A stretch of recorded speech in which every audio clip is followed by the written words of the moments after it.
Do you believe? Chances are you do. Chances are all of us do. To believe is to gently let go of your baby's hand when he takes those first steps into the world. To believe is to jump into the pool for the very first time, waiting to be caught. To believe is to send that email, take that chance, knock on that door. To believe is to lean in for that kiss, or to ask that question even. To believe is to help a stranger simply because they asked. To believe is to sit next to your person in their hospital bed until you're aching. Believing is not a lofty thing. It is a human thing.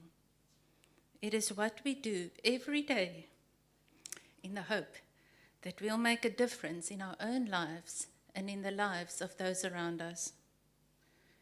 Believing that they could make a difference in other lives is exactly the way that Willie and Hester lived.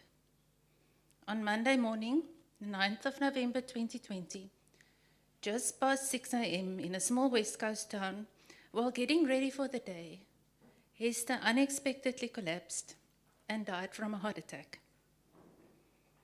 It was a few hours later, while the family was still sitting around the kitchen table waiting for the funeral home to arrive, that Willie was overcome by grief.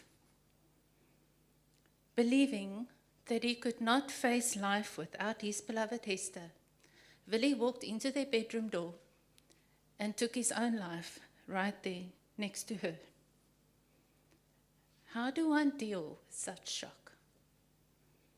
But knowing that his parents were both organ donors, their son Hendrik believed that despite the agony and the pain of that November morning, that he could make a difference by donating both his parents' tissue for transplantation, fulfilling their wish to make a lasting legacy.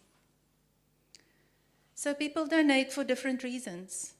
For some, donation provides an opportunity to turn a senseless tragedy into a meaningful experience to help someone else. Hope is created in such instances. The hope and belief that all is not lost at the end of life, that in death we can positively affect someone else. For others, the decision to donate is purely practical. If it is able to help someone, there's nothing to think about. It has to be done. Yet for others, the decision can be harder and more complex. For them, it's about the loved one who has now gone. What would he or she have wanted? And this is what Mattie believed when her son died in a vehicle accident. She believed that her young son would want nothing more than to help others. So tonight we honor and remember the 43 people currently on the Vitanova Memorial Wall. Francois, Carolyn, Witboy, Donald, Brendan, Pauline, Wenzel, Jan, Marinda, and all the rest of you. You are not forgotten. You will always have your special place at Vitanova.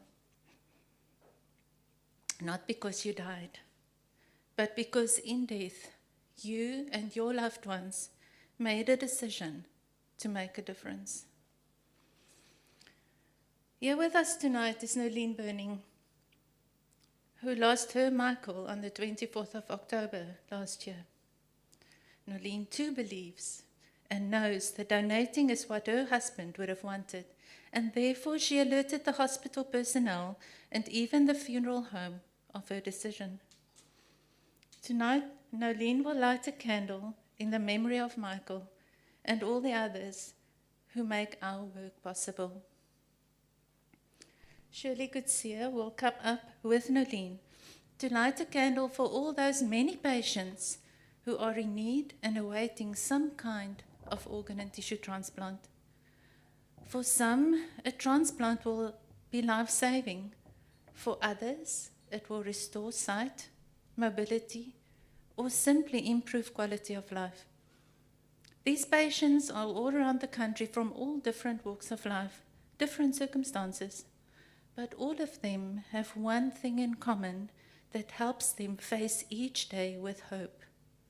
It is the belief that someday soon a suitable donor will become available and provide them with that transplant. Because believing is not a lofty thing. It is a human thing.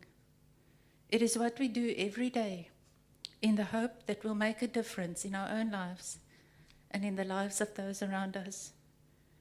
Believing is a choice. Believing is a doing word. Believing is donating. Nolene, you and Shirley, please will you come forward to light the candles while the rest of us spend a moment in silent reflection.